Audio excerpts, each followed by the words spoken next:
Welcome back to the channel, where ordinary pocket change turns into extraordinary fortune, and where history hides in plain sight inside coins you probably spent without a second thought. Today we're diving deep into one of the most shocking and unbelievable coin stories ever whispered among elite collectors and numismatic insiders. The mysterious and legendary 1996 Roosevelt dime that has stunned the coin world with whispers of a jaw-dropping value reaching as high as $26 million. A coin so ordinary at first glance that millions of Americans carried it in their pockets, dropped it into vending machines, or lost it under couch cushions. Yet beneath its simple silver-colored surface lies a story of rare minting chaos, microscopic mistakes, production anomalies, and once-in-a-generation error combinations that could transform a 10-cent coin into one of the most valuable modern U.S. coins ever imagined. And before you dismiss this as just another internet myth, stay with me. Because the truth behind this dime is far more complex, fascinating, and possible than most people realize, especially when you understand how mint errors work, how rarity multiplies value, and how collectors think when something slips through the cracks of a government mint.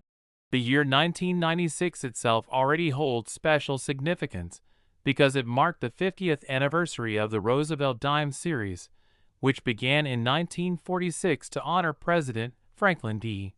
Roosevelt, and during this commemorative period, the United States Mint was under immense pressure to produce massive quantities of coins for circulation, collector sets, and special anniversary issues, and whenever pressure meets speed in minting, mistakes are born. The Philadelphia Mint struck billions of dimes in 1996 marked with a P mint mark, meaning any extreme error that escaped detection would be buried deep within circulation where only the sharpest eyes could ever notice it.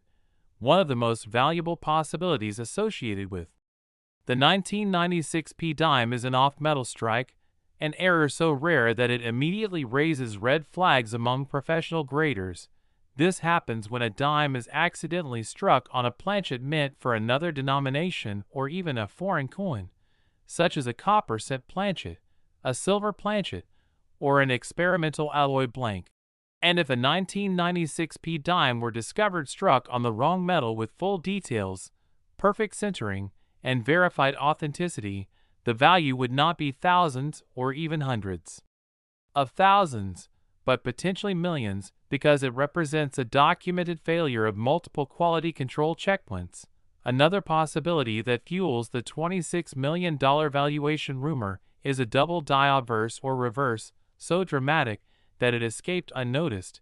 Double die errors occur when the die itself receives a misaligned second impression during its creation, causing doubling on inscriptions like Liberty, Indiana God We Trust, the date, or Roosevelt's profile. And while minor doubling is common, a strong, bold, unmistakable double die on a modern dime would be almost unheard of, especially from a year with massive production numbers, because such dies are usually caught early and destroyed, making any surviving example incredibly rare. Even more fascinating is the idea of a transitional error, where a coin is struck using a die, planchet, or composition intended for a different year or experimental phase. 1996 sits in a time when the mint was testing materials, improving die longevity, and adjusting striking pressure, which opens the door to errors like wrong alloy composition, incorrect weight, or mismatched dies. Imagine a 1996 P dime struck using a proved die intended for collector sets but released into circulation, or worse, a mule error where the obverse of a dime is paired with the reverse of another denomination entirely. Such errors have sold for staggering amounts in the past. And a confirmed mule dime from 1996 would rewrite modern numismatic history overnight. Then there's the holy grail of error coins, the blank planchet strike combined with a partial blockage or multiple strike error, where the coin is struck more than once at different angles, creating overlapping designs, distorted portraits, and ghostly impressions. These errors are visually dramatic and immediately recognizable, and if paired with the correct year, mint mark, and metal composition, Collectors would compete fiercely for ownership, pushing prices into territory most people can't even comprehend.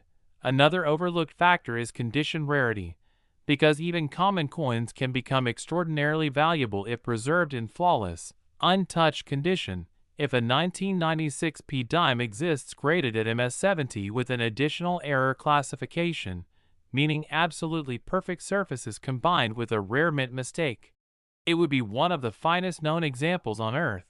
A coin like that wouldn't just be purchased, it would be negotiated behind closed doors between museums, billionaire collectors, and private vault owners, driving its value toward mythical numbers like 26 million.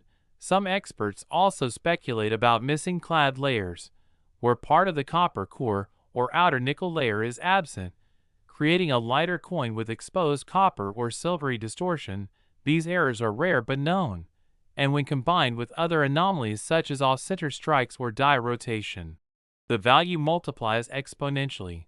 Another jaw-dropping possibility is a wrong mint mark error, although extremely rare in modern coins, where a coin receives an incorrect or misplaced mint mark due to die contamination or human error.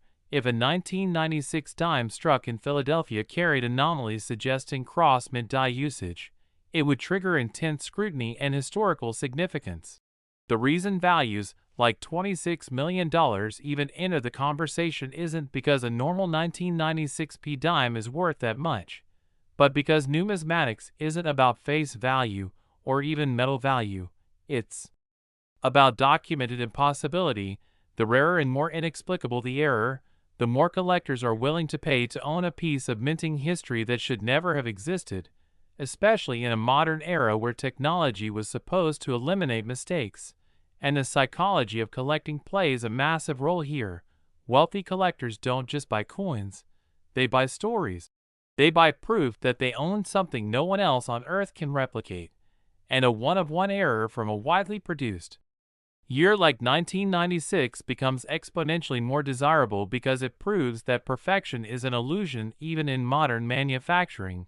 And this is why people continue to search through rolls of dimes, bank bags, old jars, and inherited collections, because the possibility, however small, still exists that one of these legendary error coins is hiding in plain sight, waiting for someone curious enough to look closely, weigh it properly, inspect it under magnification, and send it for professional grading.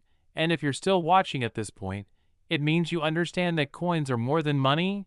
They're time capsules, mistakes frozen in metal, and potential life-changing discoveries. So stay connected to this channel, keep learning, keep searching, and remember that the next 10-cent coin you hold could be worth more than houses, cars, or even entire businesses.